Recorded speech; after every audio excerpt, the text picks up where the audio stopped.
नमस्कार everyone, I am Shah Mohammad Imli Kasim Ansari, West Bengal president GSK Bharat. তাকে বলা হচ্ছে কালকে আমাদের সামনগর ব্রাঞ্চে একটা বড় পরীক্ষা, যেখানে প্রত্যেক বছর বাচ্চারা ভালো পরীক্ষা দেয় আর ওখান থেকে আমরা বাচ্চাদের মানে ভালো স্কলারশিপ মানে দিই। আর ওখানকার ইনস্ট্রাক্টররা খুব ভালো কাজ করে।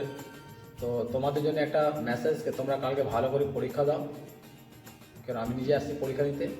আর আশা করি বাচ্চাদেরকে মানে আমি ভালো প্র্যাকটিস যে করছে তাকে আমি স্কলারশিপ দিতে পারি, যে মানে ফ্রি থেকে একটু টুর্নামেন্ট খেলবে, তাই তবে।